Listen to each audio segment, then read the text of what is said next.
When you're down on your luck, flying so low, feels like the world's got you going. You have to walk the talk. You can't just talk the talk. Nobody cares about what you have to say if your actions don't match. Past all the bad stuff, feeling like you will never be enough. If you fight through the fear, you will find that. What is up, our fellow legacy ninja? It is a beautiful thing when the mistakes that we view as being detrimental or wanting to run away, because our view when it comes to mistakes are all jacked up.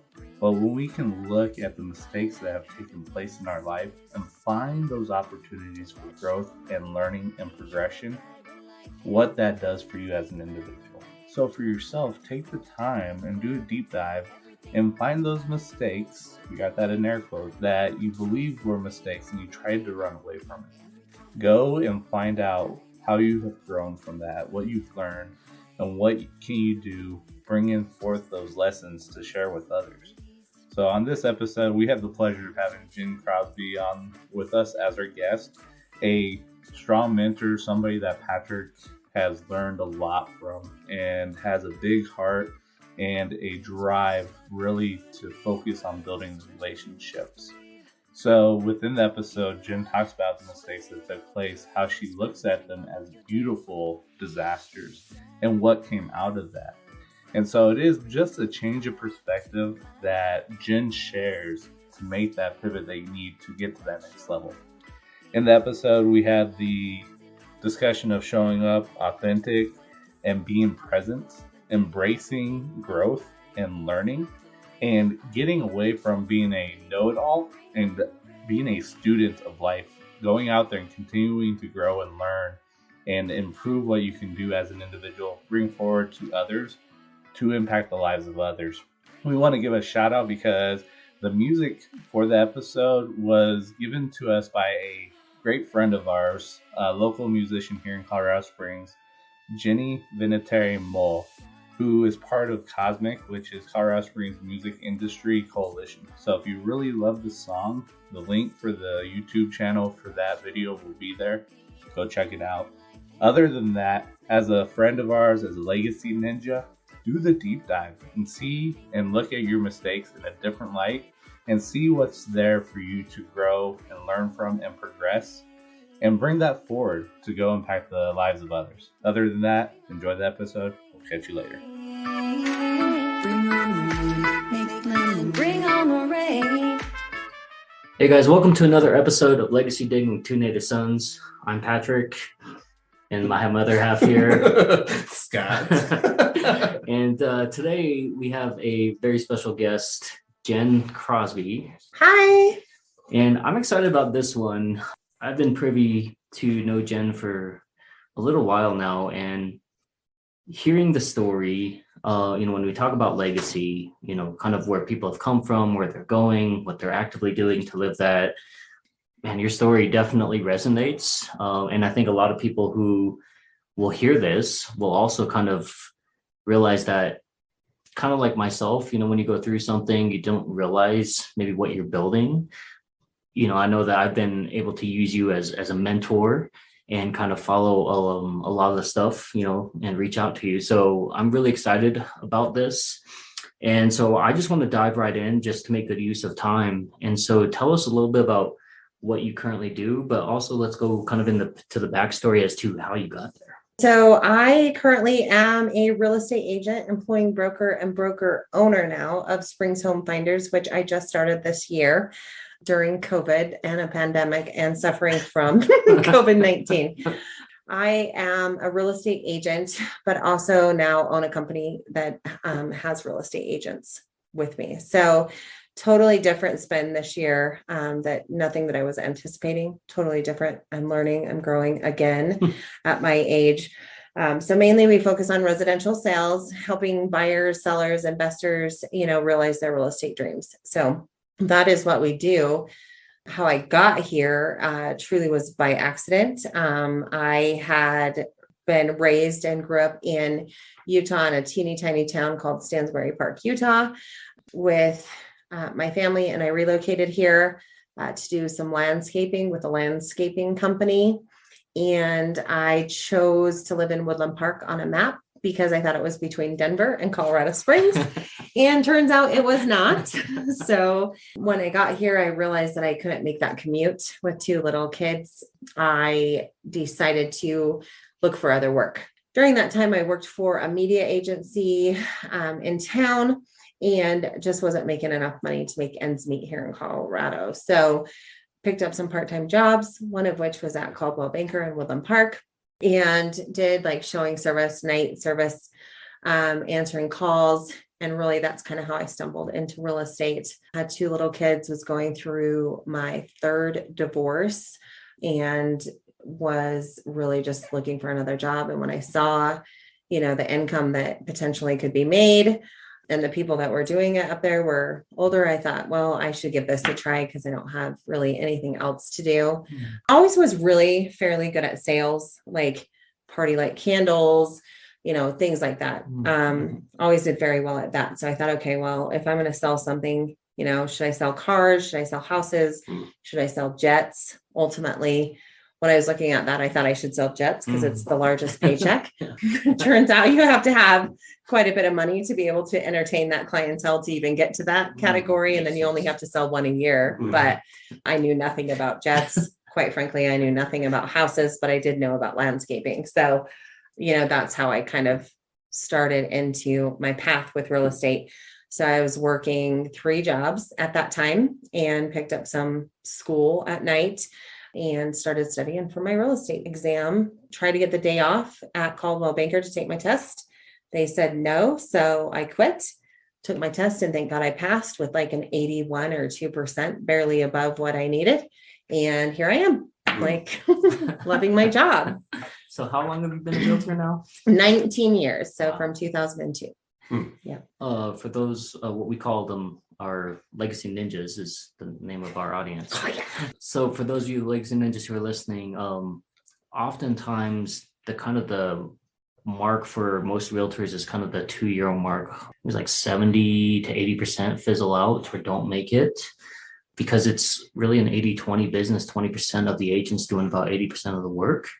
And it is really tough out there. Right now, everybody looks like a superstar because the market is really good, but it's those that maybe, you'll kind of find out shortly after, the market changes, what that looks like. So, being in this for so long, what are a lot of the things that you've seen, in the housing market, and how does that look like now versus, even 10 years ago? Yeah. So the market now is unlike any market I've ever experienced. And I've been through 2 shifts, I would say, starting in 2002.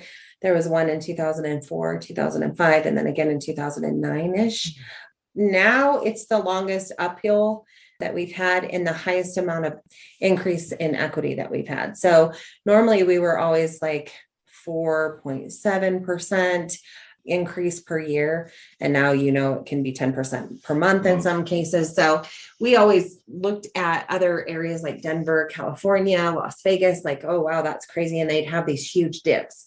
And we would just have a little, Colorado Springs has 5 military installations. So it usually would just kind of ride that wave out. So this one has been the longest one that I've ever experienced as far as an uptick in the market. But I really, truly believe with the economy and things coming this way and all of the things that have happened that it may level off, but I don't think again, we're going to have like a huge market adjustment. Eventually, obviously we'll have, if you look over time, but like you said, there are thousands more realtors that enter the market. There's a lot of sub-market contractors like transaction coordinators, which my daughter is doing, but photographers, transaction coordinators, a lot of people that support us also jump into the industry at this time. So it's a lot of people that come in and are attracted and want to be a real estate agent because it's fun. And, who doesn't want to tell you you're going to make 6 figures when you sell your house and you bought it last year? Those are the fun conversations. But when it shifts and you have to say, do you have $20,000 to bring to the closing table? Those are the not so fun conversations that I've also had to be part of. So, this market is totally different over time. New construction can't keep up, with the COVID happening. It's like now starting to affect weird things like carpet and tile, and just random things like all this time later. So we're starting to see some effects of that, but everyone's still selling, right? Everything's still selling. We did see like a 2% adjustment last month, but it's still, we have low inventory. Normally we have much more months of supplies. Right now we're just over a month of supply. So it's definitely a seller's market, which is sad for your, people getting out of college, first time home buyers, young families.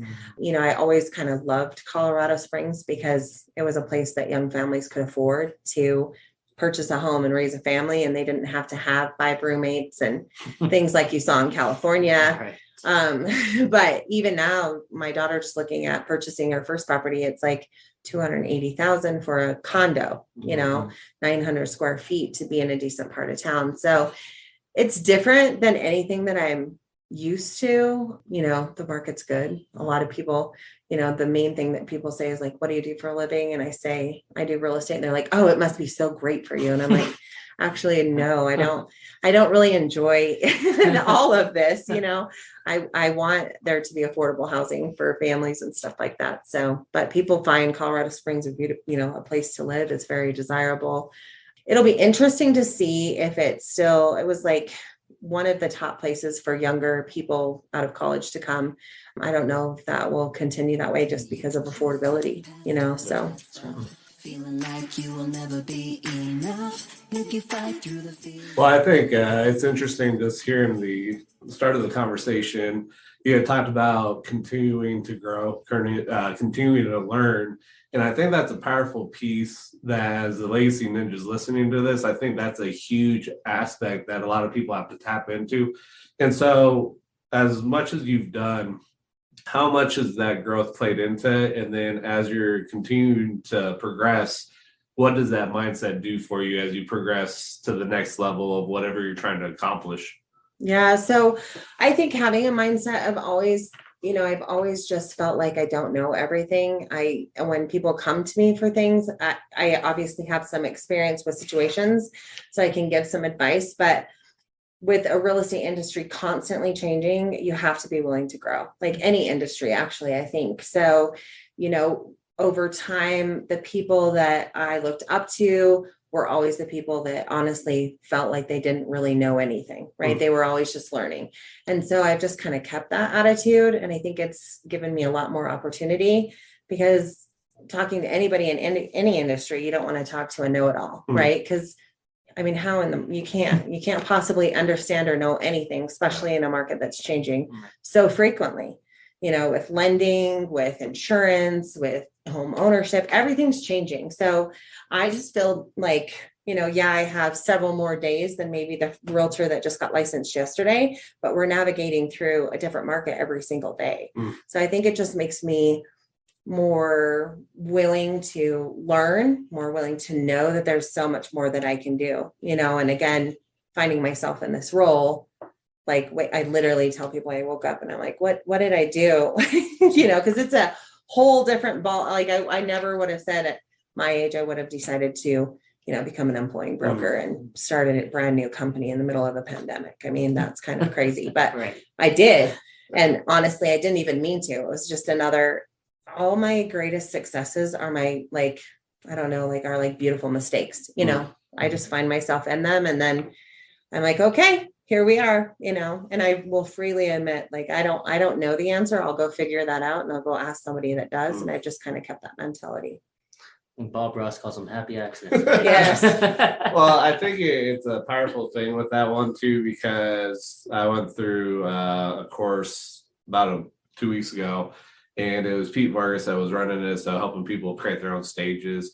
But he actually had shared a nugget from one of the speakers that talked about, if you really want to achieve massive things and learn, you've got to get out of your ego. You've got to put your ego to the side. And when you look at so many different individuals, how often do you come across individuals that their ego gets in the way instead of showing up and say, hey, let me learn, I'm continuing to grow. And when you come across somebody that way, I think you've already talked about it, but how much does that impact on your outlook with that individual, maybe the industry, if you come across somebody with an ego like that? Yeah, well, it is real estate and egos are huge and it's every day. So I constantly have to remind agents when I'm in the middle of a transaction and even myself, to me, I always say this is like one of the most interesting jobs ever. Like this is one of the only careers, well, you will do the other. So you have a listing agent and the buyer's agent, and you will completely do the other agent's job if they are, not willing to, or sick, or just whatever, too busy, and they still get half the paycheck. It is also very interesting because we have an agency relationship with the client. So you feel like you have to advocate. I mean, that's part of your role. So you advocate, but a lot of people, that ego gets involved and they just can't see it.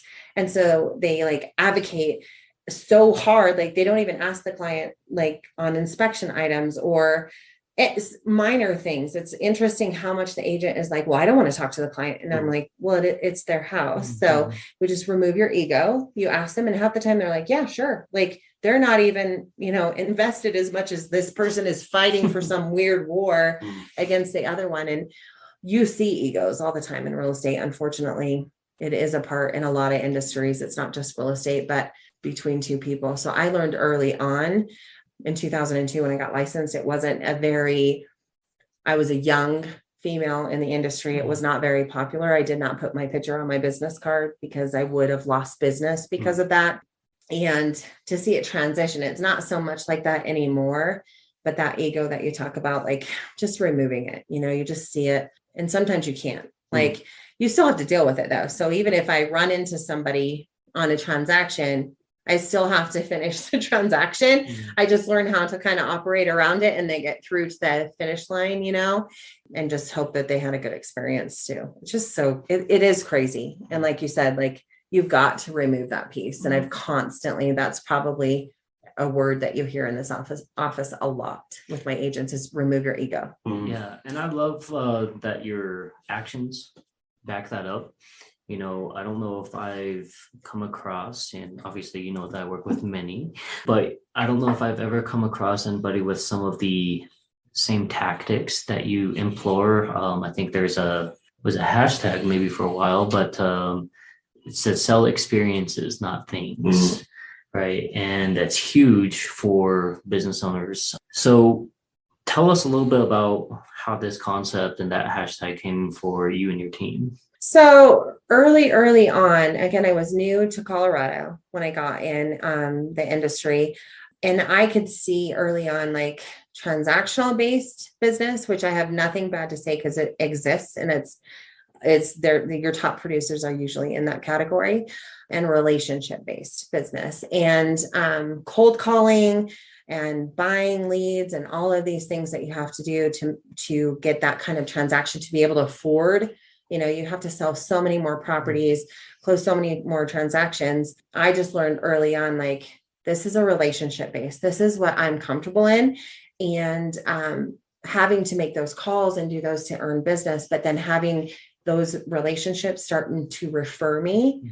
It's so much easier to walk into a room where somebody's like, oh, my friend told me that you're a great realtor, rather than to walk into a room where nobody knows anything about you and they're interviewing several agents. And, not that you can get business on both sides, right. But for me, it was just like creating a family instantly. I wasn't from here. I was going through my third divorce. I was a hot freaking mess and had to really create a whole new world. So I think, again, I was that perfect storm. Accidents happen, and I just started building relationships naturally because I needed relationships at that time. I was away from home. I was stuck in Colorado. I was going through custody battles and all sorts of stuff. So I think I just gradually ended up there. And again, it's not to say one way or the other, but that's the other thing too, being in programs outside of here for recovery. I've learned that, you have to walk the talk. You can't just talk the talk. Nobody cares about what you have to say if your actions don't match, including myself to this day, and we're in an industry now with iBuyers and Zillow and Redfin and people that really have a lot more to offer when it comes to a transactional based industry. Like, and a lot of people don't even want to put their house on the market. I don't want showings. I don't want to do all this stuff. So how do you stay in business, stay valid. And it's always going to basically, what cannot buy you out of the industry is if you're relationship driven, because we all know people that have experiences and relationships will refer. That's how you will stay. That's how things are valid. And it's genuine. You can't make that stuff up. Feeling like you will never be enough if you fight through the fear. So that's really how all of that transpired. Again, it was just natural, and it was honestly a perfect storm. Like I was all alone in Colorado, trying to figure out how I was going to stay here and actually try to make the best of it. Yeah. So, well, and I think that's a powerful thing too, because I always have highlighted this, especially the journey that I've been on. I've really told people, if you look at it, success is really driven by the relationships that you build. That's the foundation. But you'll get so many different things when you ask somebody, hey, what does success mean to you? How do you build success? And you're going to get a ton of different answers. But then if you ask somebody, hey, what does failure mean to you? Or what does failure look like? It's pretty much 1, 2, or 3 clear-cut answers there. But success, when I look at it, I know Patrick's driven, and then how you've expressed it's the relationships is the biggest driving force. And I think as a legacy ninja that's listening to this, is finding out those relationships that really are going to tie into who you are and help you expand with whatever you're trying to build. Yeah, I agree. And I also think relationships over time, it's hard to cat claw and keep them too, because as you grow, not everybody grows with you. And as you grow, you have to surround yourself, you have to surround yourself with that next level up. Yeah. We always call it leveling up. And it's not like you're too good for the people, but it's just sometimes your conversations change. Sometimes, where you're hanging out changes. So relationships change. And that's the other thing I had to learn is, I had a client appreciation event this last weekend, and it was so cool. I had a client there that I had met 15 years ago, and I had a client there that I had met 14 years ago, and then everything in between. But I sat there and I thought, wow, that to me, that speaks volumes, because a lot of times you can just get stuck in the current relationships too. And you can hold on to some of those. It doesn't mean, but you have to ebb and flow. It's just kind of like that growing thing that you said. For the experience, sometimes you have to let go of some relationships in order to have better relationships, and to keep on going, on whatever path, and then just have trust. Like I totally always say, I trust the universe explicitly. And, although sometimes I want things to work out differently and they don't, it sucks, but I just have to go, okay, that relationship was not meant to stay for whatever reason, and keep on going. But for whatever reason, I still have clients from 15 years ago, and I've gotten to see their kids grow up, go to college, their kids get married. And I'm like, wow, I'm old. And I'm thinking when I serve a military family and they're like, I'm 19 years in, I'm like, man, you are almost done. You have 1 year left. And I'm thinking, man, I'm 19 years in, and I'm just growing. I just begun. Yeah. What does that mean? Then you look at the person that's at 80 years old out selling real estate. Good for them. But I'm telling you right now, I want to be in a beach. I don't, you know what I mean? At some point I want to transition. So it's interesting how even your perspective changes depending on who you hang out with. I guess that's a cliche too, who conversations you're having, who you surround yourself with, ends up being your clientele and the people you do business with. So, yeah. And I had somebody once tell me relationships are a lot of work, right? And a lot of them are not made to last, because who you are yesterday is not the same person that you plan to be tomorrow, right? Or at least for most people. And so it's only natural that those conversations would change. And so she basically just had told me, whether you're seasoned or forever, people will judge you how they meet you. And so if you're a different person than you were 10 years ago, which we all were, right? And so you kind of see this cancel culture now where people are getting destroyed for things that happened many moons ago. But, I think it's important. And I think what you talked about is just upping the conversation, leveling up, and again, it's the relationships. Oftentimes, if you build a good foundation, they're still going to be there, right? But it is really cool to see that even after all this time that you got a chance to see, new and older clients alike. So let's go into this next segment here. Legacy means something different to every single person, right? And even before, you're like, well, I'm not even sure how to define that. yeah. But, when you kind of envision, what you've done, where your trajectory is going to end up, you know, I think a lot of people, when they hear your story, they're like, wow, that's really crazy. But it's also very inspiring because other people can turn around and say, well, hell, she went to a whole new town, was going through all this stuff, didn't know anything about real estate. And 19 years later, here she is. Right. So, when you envision kind of legacy, tell us a little bit about what you think that means to you, how you think that you've gotten here, and then also what are you actively doing to live that? And we talked about that just briefly in regards to the giving experiences, but we want to hear it directly from you in terms of what that looks like. Yeah. So again, legacy. So to me, like legacy is like when I'm at a Broncos game and they bring out a player that, and they get some great big trophy or something like, I'm like, that's legacy, right? Like, so when you said that, I was like, oh Lord, I don't even know why I'm on this podcast really. But what I do know is I can equivalent it to, my reputation, what I built with Springs Home Finders. Like I'm very protective of it.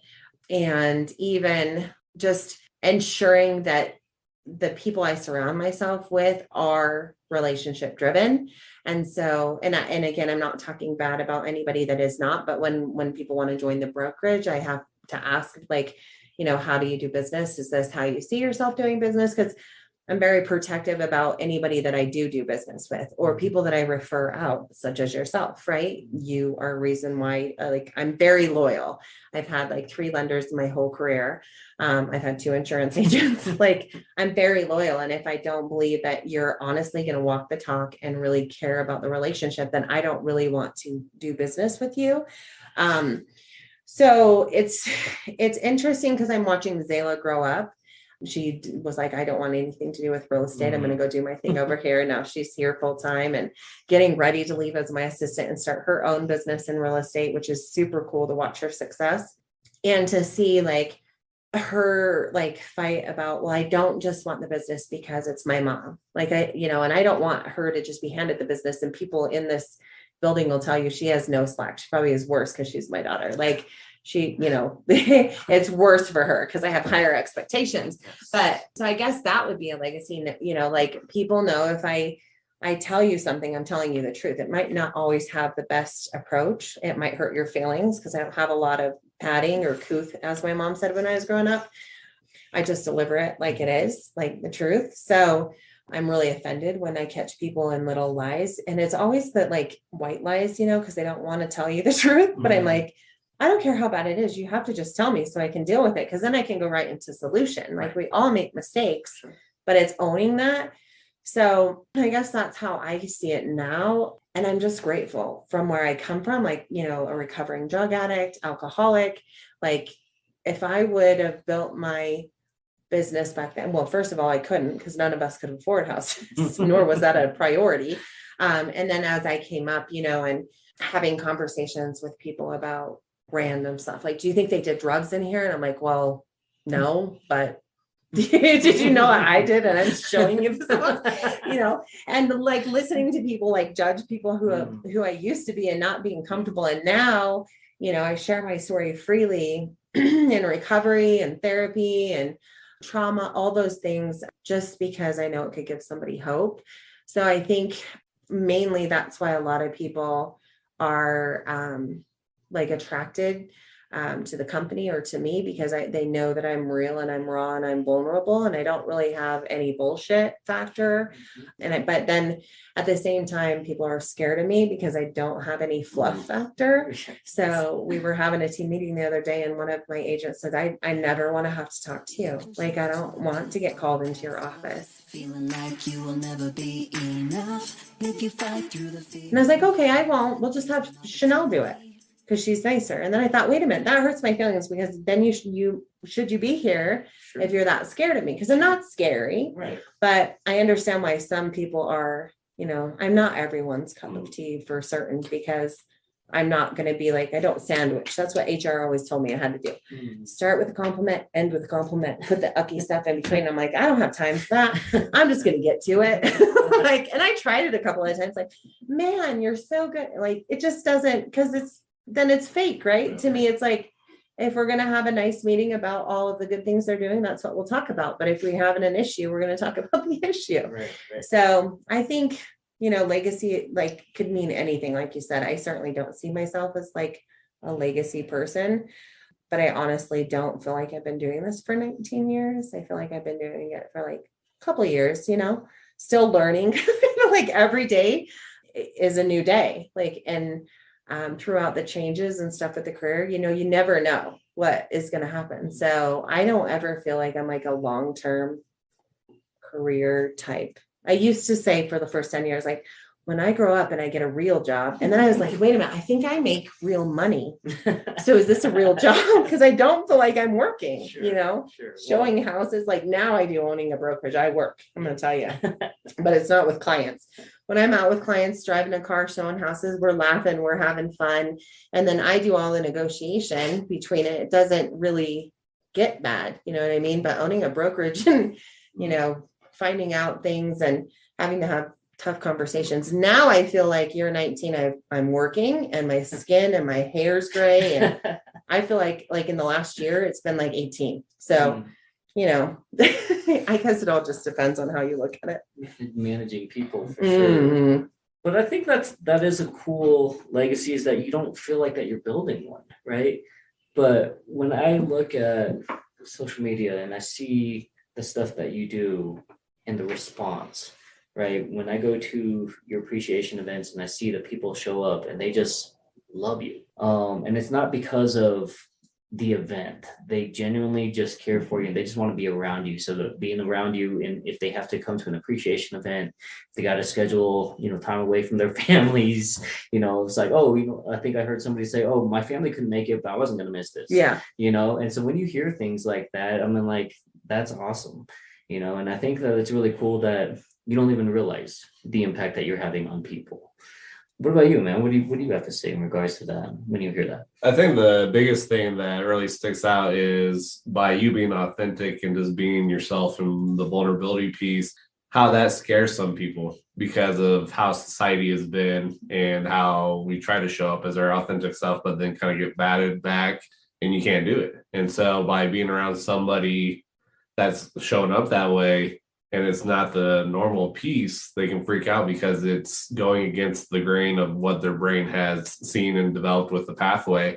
And I think that's a beautiful thing by having that authenticity and the vulnerability to create that space for other people. A lot of people don't do it, and then we either run away from it because we're trying to fit in, but you've got to stick out. We're all meant to stick out. We've got a message that somebody else needs to hear. And part of that is the authentic and the vulnerability piece. It's just how much are you going to step into it and how much are you going to embrace it? Yeah, that makes total sense. When you were saying 80% and 20%, like that's what they said when I went to real estate school. Mm-hmm. And I remember because I had to borrow money from my dad, and my dad was not a person you wanted to borrow money from to go to school. I think it was like $1,100 or something, but it was a lot of money. The teacher said, like at the end, like only 20% of you are going to pass, which means only 5 of you in this class. And I was like, I'm one. I don't know who the other 4 are, and thank God I did. But when you're talking about that and you think about over time, like you said, again, it's like all those beautiful mistakes. I had divorces happen, kids happen, client events happen. I've always been huge about client events, and I had an assistant that embezzled a lot of money. And she was really active in my business. And I had to stand up at a client event and I cried and sobbed and thanked my clients. I mean, it was unbelievable. That was my best year in real estate to this day, 2015. I'll never forget it. I only worked 6 months because I was like not in a good state, but to watch my clients, and I think that's like what you're saying. Like I was vulnerable. I didn't lie about it. I emailed people and called people. I couldn't say that she had stolen the money. I had to just say, I did a company audit and I owe you X amount of dollars. And, people said horrible things about me, and I was in the news. I had Dora, we had everyone, the police, Dora, CPAs, like forensic people. It was crazy. Everybody you try to avoid in real estate was in my accounts. And, just because, again, I've had all those life-changing moments where honestly, I don't know how. I'm not a person that can like put on a different costume and be like, everything's fine.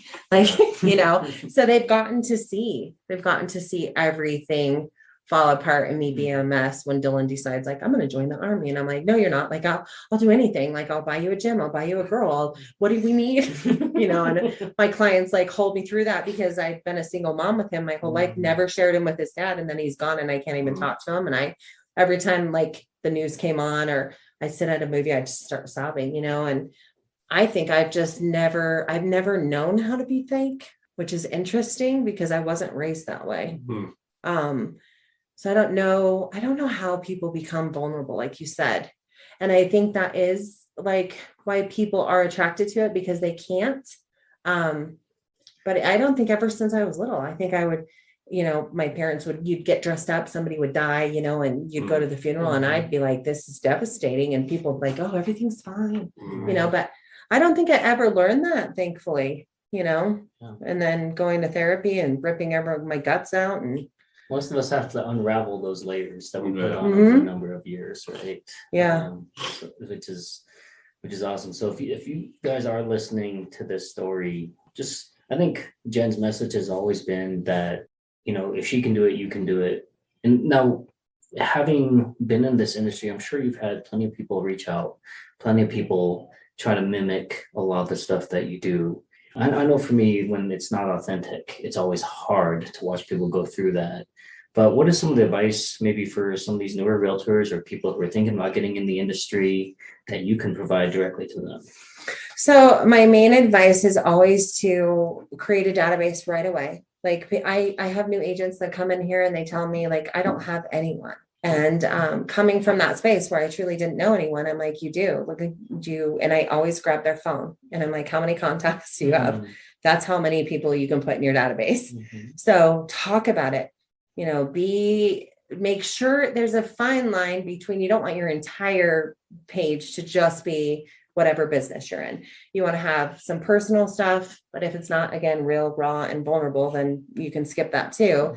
But then have some business stuff. But I want every time somebody thinks about buying or selling a house or investing or like even carpet, what color carpet, I go and pick out people's carpet. I pick out their paint colors, like anything to do with real estate. I want you to think, oh, what would Jennifer say? Wonder if I could give her a call, be open, be available, always treat people no matter what, like they are the most important top priority. I sold a $20,000 condo and my first $1 million house on the same day. And those clients got the same treatment. And they're both actually in my life still today, which is awesome too, when I think about it. But so create a database, make sure that you celebrate, everything. So with me, you'll see that I can't give you I don't have a listing presentation. I do have a database, but I'm random. Like I might celebrate your birthday, but if your dog passes, I'm going to celebrate that. Like not celebrate it, but I'm going to send you something for that. Be present. Feeling like you will never be enough if you fight through the fear. If you're going to scroll through Facebook, pay attention to what people are sharing. It's all very true. I remember I had COVID, my wife and I, and Jen basically shows up and she says, hey, I left you some groceries so you don't have to worry about it, right? And it was like everything you could think of. It was yogurts, crackers, meals, drinks, vitamins, all the things that you needed, right? And it's incredible that you would just show up. First of all, because nobody wanted to touch anybody with COVID 10-foot pole, much less to be able to just deliver a full-on set of groceries without even knowing, to just say, look, hopefully this isn't all the things that you need to get through whatever this crud is, because I went through it, and I know that you did that for multiple people and are still doing it for people who are going through it now. So, I think. And then you had to do it back for me. Yes. Because then I was down. You got up and I got down. Yeah. And he delivered stuff for me. But that's it. Like, I think we all think about people and we're like, oh man, that sucks. But don't only celebrate people's wins, celebrate their failures, celebrate their pain with them. Because I'm telling you right now, people will remember that stuff more than a birthday. I mean, everybody shows up for a birthday party. Everybody shows up for this, but what do the people feel uncomfortable? And when you're uncomfortable, I'm up in your stuff. Like I'm in it. I'm like, hey, I don't know what to do, but how many people when you see somebody lose somebody or a spouse or a family member or a dog, and they're like, so sorry. And that's it to the extent. But, or what do you need? Well, shit, they don't know what they need. Nobody knows what they need in those circumstances. So just do whatever you think you can do. And that's what I did with you guys, because you were like, we don't need anything. So I was like, fine. Went through every aisle, found something. Like, I don't know what they eat. I have no idea. But just show up, don't just have the thought, have the action. Make sure you walk the talk. If people, like you said, and honest to God, coming from where I come from as a drug addict and an alcoholic, I guarantee you that my first thought is not another person, which people that knew me back then would tell you that I was very selfish, self-centered, and I didn't care. Like, I was like, whatever you can give me, I'll take, and then I'll take yours and I'll take that too. And so thank God I live a program today where when I get up, my first thought has to be somebody else. Otherwise my day is complete shit. Because if I'm not being of service or thinking about somebody else, I'm thinking about my damn self. And that's a bad, and I have those days today. Like, I have those days now, and those are not good days for me. So, I think I've just, you can reprogram yourself. Yeah. And I was an active alcoholic for many years in my career. And I still, that's when I was doing the leads and selling new homes and collecting my database. And thank God I shifted to where I have to be of service to others, and I know that my spiritual condition it's not good. So I literally wake up, and Zayla does the same thing. Today, she ordered flowers for my clients for this month. We made sure we took care of whoever needed whatever. And just truly give without any expectation. When I give somebody and think, hey, I'm going to get something back or a referral back, it's never good. That's not, and I do it. We all do it.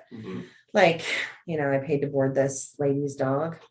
Like, well, her dad died in another country and she went out there. It was like $2,200. And then she came back and she bought her house from another realtor. And I was so pissed off, Patrick. Like, are you kidding? Well, did I do that? What? And I was like, okay, Jennifer, evaluate that. Why did you do that to be kind because she lost her dad? Or did you do that obviously because you had an expectation that she was going to become your client for life? That doesn't work. So it never works, but just give, give as much as you can. Like, don't make yourself go broke, obviously. And some things are financial, but you can give to a lot of people. You can be of service. I have spent many times washing people's dishes, doing their laundry and cleaning their house when they have surgery or they're sick or something happens, just to make them feel better. You can do things without it costing money. Yeah, I think having a servant's heart, right? I talk about that a lot. Well, I think before getting into what Patrick enjoys getting in here, two things. So the first one is, this kind of goes hand in hand with talking about celebration of other people, the challenges, the wins and whatnot. But it's the fact of how often do we celebrate our own wins because of what society tells us don't do, because it's egotistical. But if you celebrate your wins, go out there and find somebody else that you can celebrate their wins with, because it's very contagious on what that can do for people. But how often are we doing it? So that's the first one. And then the second one is, when you talked about the individual that was embezzling money, at this point, have you been able to forgive that individual and forgive the situation? The reason I ask is because I've been reading a book, The Code of the Extraordinary Mind by Vishen Lakhiani. And today, the section that I read, he was talking about going through a program, 40 years of Zen. And one of the things in there is forgiveness. They found through scientific studies, through forgiveness, it helps elevate alpha and the theta and the deltas, which is the creative piece. And so he actually had something that went wrong with his company, was able to forgive it, and all of a sudden things popped for him, and then things just opened up. So when you look at that situation, have you been able to forgive that individual, yourself, in the situation, since it's been some time since this happened? Yeah. So, okay, what was the first thing? Because my mind just swirled. The first celebrating people. Oh, yeah. So celebrating wins. Your own. Yeah, that's difficult. So I actually had a coach last year that was like, you can pick, and I can only tell you what I picked. You have to start showing. Is like, you have a following of people, and if you don't start celebrating and showing some of your wins, then, and I'm like, okay, well, I don't want to tell people how many houses I sell, because you don't want people to feel less than, right? Like, whatever. I don't know why there's so much shame in that. So I had ordered my car, right? And I had saved all this money, and my dream car is not even on a vision board anymore because I would never have picked any of these cars. So Patrick knows I got a really nice car. I got an electric car, a Porsche electric Taycan or whatever. I can't even pronounce it right, but so it was that or something else. And I was like, oh, and I'm sweating and I'm thinking, I'm not doing it. Like this thing's ordered, you're watching it get built. And it's like, I've never shared my cars. Nobody knew I don't share that stuff. So and for whatever reason, I had to pick the car. So I had to post, and there were like hundreds of comments on it and people like, nothing, nobody was mean, but I was like, so ashamed to like share that I had bought this car beyond my wildest dreams. And now it's funny because people know me and they don't really judge me, but you'll see that Patrick have seen, I get haters on weird stuff and then they start. So it's random. So I think that's why I'm conservative, but I know it's important. So especially where you come from, if you're not willing to share your wins, whether it's materialistic or not, then people that come from where you come from don't know that they can get where you've gotten because it's walking the talk, right? And showing people like that genuine, authentic people can win and can advance, and you can buy new houses and you can sell more houses and you can have whatever, go on vacations and stuff. Because I never used to share my vacations either. So now I share those things and I get a lot of feedback like, are you ever in town? Right, when's your next trip?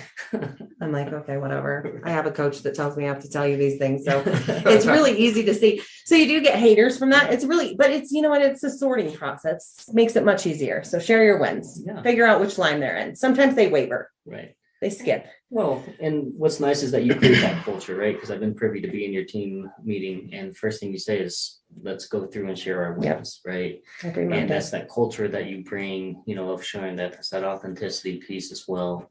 And then the second question that you had was forgiveness. The forgiveness piece, especially the embezzlement aspect. And if you've been able to forgive it and you kind of reflect on that situation, have you noticed by that forgiveness piece, has that opened up a lot more for you that's been huge in regards to getting to those next levels?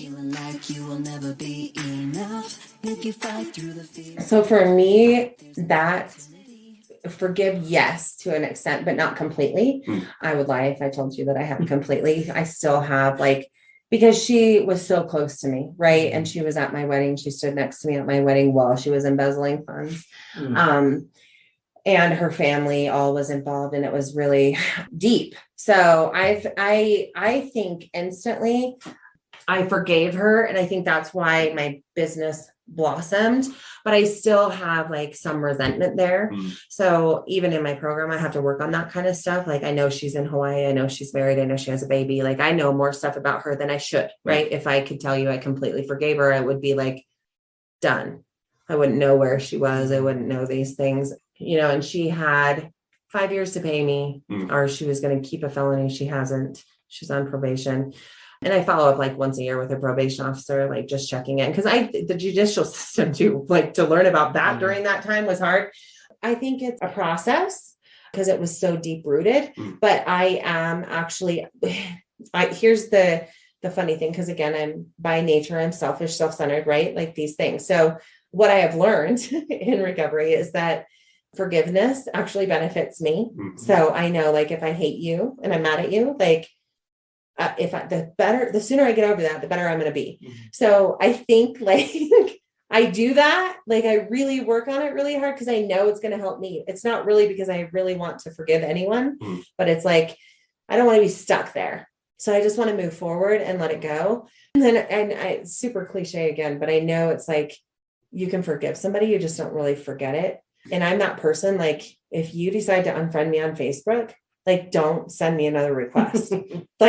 That pisses, I'm no, we were friends and we are not, and I don't know what you're go away. Right. So I'm one of those, I think I've forgiven her to an extent, not completely, but I would never allow any kind like that in my space again. But I also, that is one of my biggest universal or God shots or God moments or whatever you want to call them. So when that happened, if I owed let's say I would discover $23,450 that I owed. I would get $23,450 that Friday. I wouldn't get 23.5, I wouldn't get 22. But it happened for consistently several months where the universe provided for me exactly what I needed, not more and not less. And I didn't have to mortgage my house. I did have to let go of a vacation that Dylan wanted to Hawaii for his whole life for his graduation. We did have to let go of that, but we thought we were going to lose everything. I mean, because it cost over $150,000. So I was provided exactly what I needed. And I had more flowers and meals at my house than when my dad died. The people at the Buckle, my photographer, Mike Anderson, who's my photographer today, worked there. They all got their gift cards together and like their employee gift cards and got Dylan his outfits for senior photos. My hairdresser refused to charge me. My cleaner wouldn't charge me. And I'm telling you, like, I get so emotional about it because like everyone said, let us get back to you. You give back. And I was like, I don't want to be a victim. Like I made this choice. I allowed this person in my life, but you guys, the people took care of me. So that was my forgiveness thing. I got to see really with that ugly, you get to see such beautiful things. And I got to let people be of service to me, which I'm not used to. And still to this day, like I get really uncomfortable and I'll be like, thank you. Like, cause it makes me uncomfortable, right? I can give, but I'm like, I don't want to get. So, I mean, it was a huge learning curve. But so I do think forgiveness is huge. I think it's a huge piece, but I also think it's not a box you can just check in some circumstances, like childhood trauma or sexual abuse or some big ticket items in my life. It's not one I can just say, yep, I've forgiven. Yeah. You know, I'm in the process of forgiveness. And I think it's going to take a long time in certain cases. So. No, that's really powerful, right? The fact that you can get to that point where you know that you have a choice is already an uphill battle. But when you consciously make that choice to say, you know what, even if it's from a distance, you know what I mean, that I choose to move forward. Yeah. You know, a lot of people might view that as selfish because you don't want to be stuck in that. But if anybody that's ever been in that situation knows that that is such a tough spot to be in. So I love the fact that, again, people can call it selfish. And I think that there are certain times when it's necessary to be selfish, to allow yourself to help propel yourself to that next level and to help level up. Yeah. See, I'm using your terms now. Broken people hurt people. That's what I do now. So. Yes. So this actually is perfect to segue into my favorite section here, which is basically the thankful piece. Through my own journey through business, what I've found is that when we truly acknowledge and take that time to give back in our own minds and our own thoughts of just being thankful, writing down for all the things, because we know all the things that we could potentially go through or be going through, like many people are going through right now. So just use this time for, again, even if it's thanking yourself or maybe somebody that you haven't had a chance to maybe publicly thank, or, you know, anything that's fresh in your mind. Is there anything that you would like to give thanks to? You know, first and foremost, I love to thank my children because they're honestly like, they saved my life, right? Like having, being a single mom and having a child to like get me out of that first stage of selfishness and having to actually like, oh, I have to take care of this thing, you know, and all the mistakes and just loving me through that. So my main why is my children that I love to thank first and foremost, you know, my family. You know, I just believe that everybody that's crossed my path, whether they're still in my life or not, I always say thank you to the people that love me. Thank you for loving me. Thank you to the people that hate me. Thank you for hating me. I love you anyways. You know, everybody that's been along my journey, you know, thank you to Caldwell Banker for not giving me the day off and like rocketing my real estate career. They probably don't even realize, you know. Thank you to all of my mentors that invested their time in me. I had lots of people at Richmond American Homes that trained me in new home sales, close friends from there. We were super close and we just had a great time. It really made me fall in love with my career. Harry and Lynn Wolf, which were my first mentors in resale market, that taught me, you know, she was very strict on contracts, but she taught me everything I know as far as being really good at paperwork and organization and taxes. And I've never been behind on that stuff. And then Harry and his love for people and relationships and really taught me how to do that. Thank you to you and your wife for being also my mentors and keeping me striving to be a better person. I love watching you guys parent completely different. And I was like, oh my gosh, I have two amazing humans. I don't know how the heck I do. I always tell people, they're like, you have good kids. And I sat at my last nail appointment and like literally almost in tears because I'm like, holy cow, how did I get so, I have beautiful children. How did I not screw them up so bad? Going through all this stuff with me. I mean, it was brutal, it was not good. So I'm like really grateful. And when I watch people, I'm like, oh my gosh, now Maddox is so loved. And so, he has a safe home and all these things that my kids didn't have when I was out using and doing bad things, to watch him just get to be his little normal, natural self, where my son had to be like, a father figure and a husband figure and all these things because I wasn't able to show up the way I needed to. So I just really love that everybody that's in my life, that gets to show me that love matters, love wins. And that's my main thing that I've learned is everyone, no matter who we come across, they just want to be loved.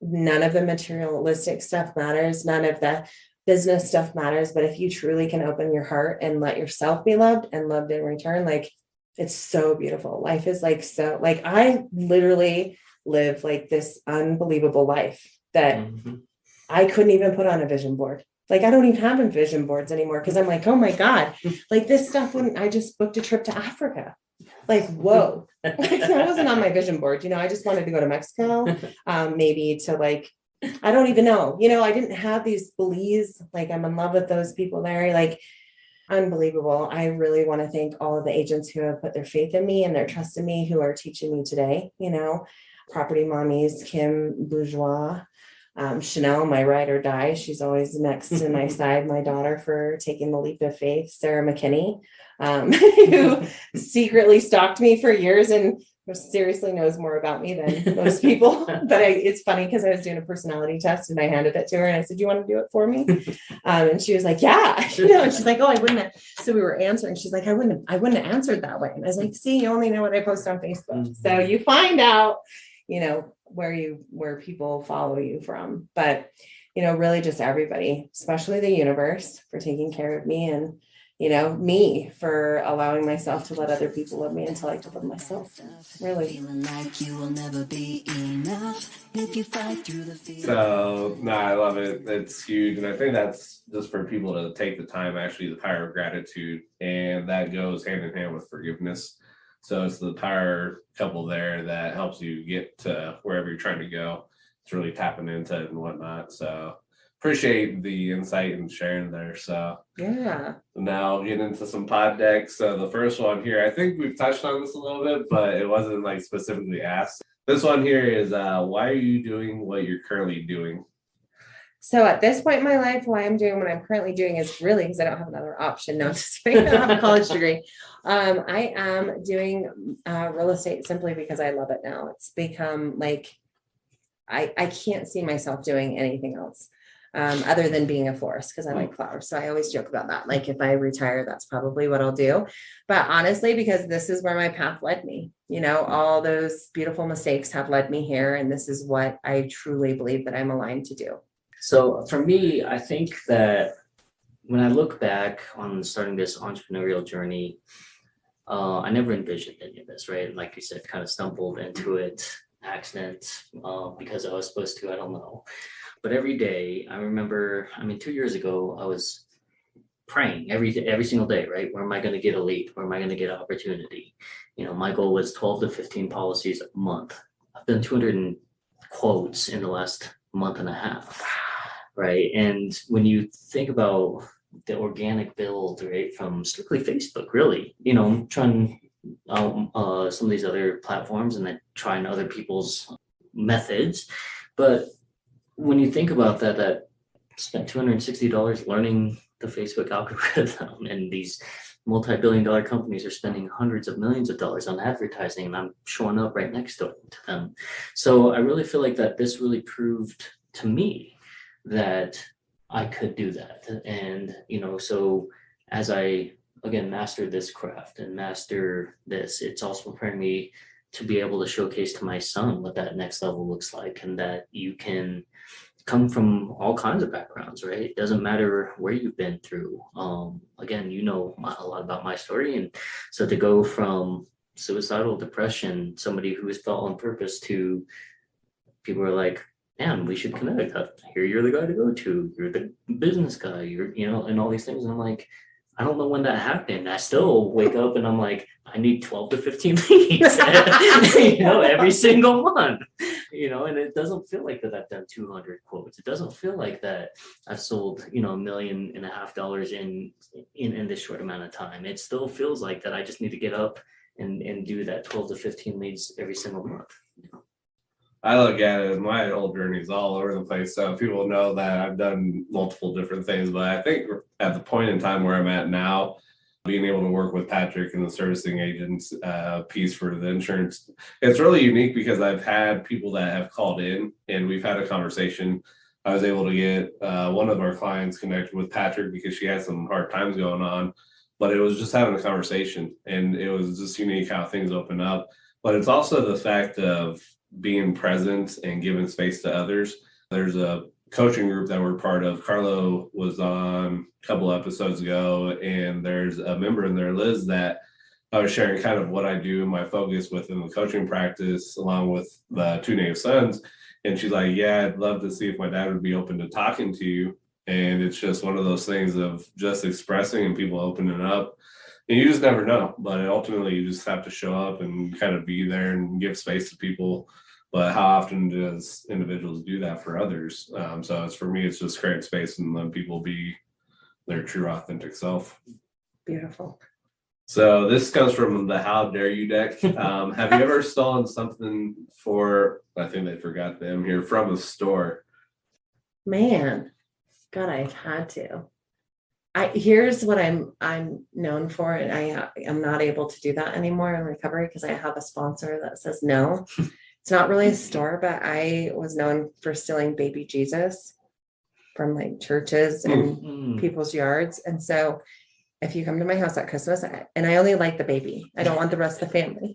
So, and people still to this day will drop off a baby Jesus on my porch. So I get drunk and I'd go steal them from the nativity set. And that's probably why they tie them down, because I'm not the only one with this problem. When I got sober and I had to work this 12 steps, she's like, there's one on 83. I can tell you where the good baby Jesuses are. Costco has a nice one in their set too, but I'm not allowed. So I contemplate it. Mark can even tell you, Zayla, Mark, everybody knows, they're like, oh God, there's a baby Jesus. And so oftentimes they won't just sell him. So sometimes you have to steal him, right? So I haven't done it in 12 years because I have my coin in my pocket. But prior to that, yes, sir, I stole a lot of baby Jesuses. The scene from Step Brothers comes to mind when he was like, why baby Jesus? Like, that's my favorite Jesus. Yeah. He was perfect then. He wasn't polluted. He was perfect. So when I was a kid, not to say that, I was influenced or anything like that, but I used to watch my brother steal. Sorry, bro. But, for him, it was like baseball cards, football card, nitrogen cartridges for his CO2 gun, and for me, it was just kind of like, oh, well, you can get away with it. I can too, right? So I'd go into like Long's Drugs, which no longer exists. And I really hate to think that I was a part of that, stealing little pieces of candy. Yeah, I used to go in there and like the giant sweet tarts, like that come in a row of 5 or whatever, and the different colors.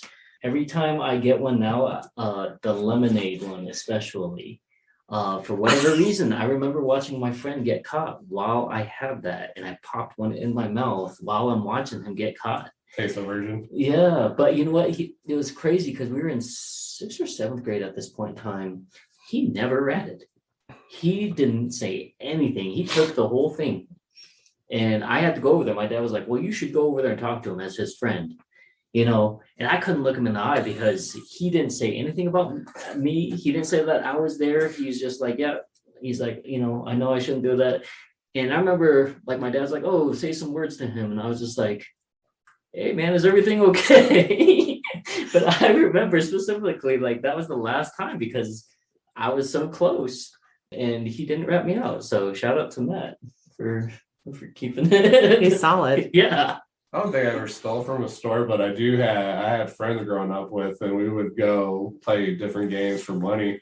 So there was one time we were hanging out, and I had a deck, and I knew what cards were all jacked up in the deck. So we played for money, and I know.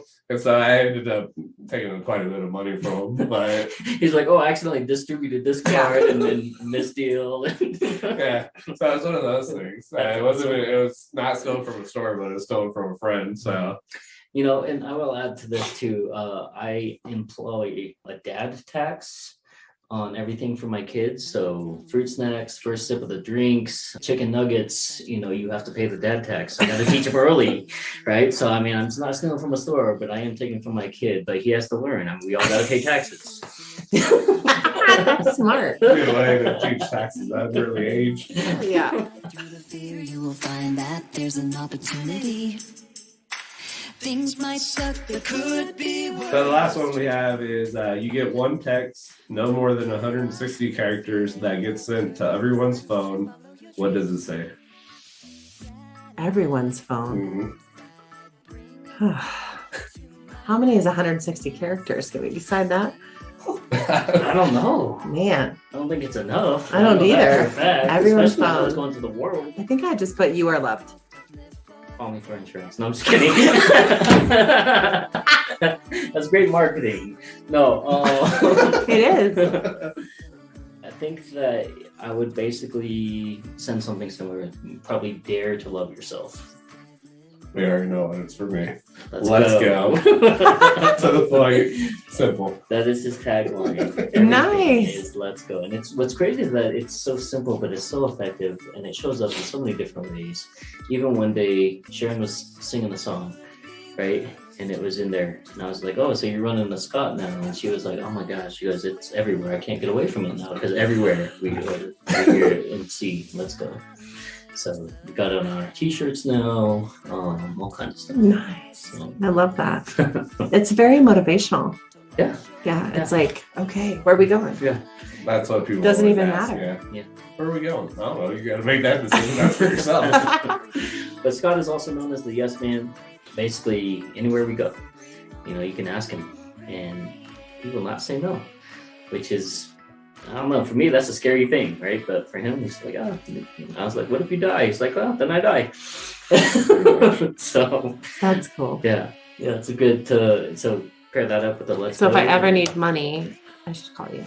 Yeah, pretty You'd much. be like, let's go, yes. And I'll be like, rob the bank. You'll say yes. Yeah. Hey, you wanna Okay. get that experience. Down. You could die. Okay. Thank you for your time. Is there anything that you know, throughout the podcast, anything that maybe came to mind that maybe we didn't capture, or anything that you would like to provide to, you know, any nuggets maybe for any of the legacy ninjas, or anyone else that you may be sharing this to also? I think we captured a lot, actually. Yeah. I'm like, whoa, I don't know if I'm tired or excited. Yeah, well, Can't figure it out. I think it's good. there are a lot of mic drops in here, moments for sure. So, Yeah, thank you guys for your time. I appreciate the opportunity always. guys, thank you so much for checking out another episode of Legacy Digging. On behalf of Scott and Jen, thank you so much, and we'll catch you guys on the next episode.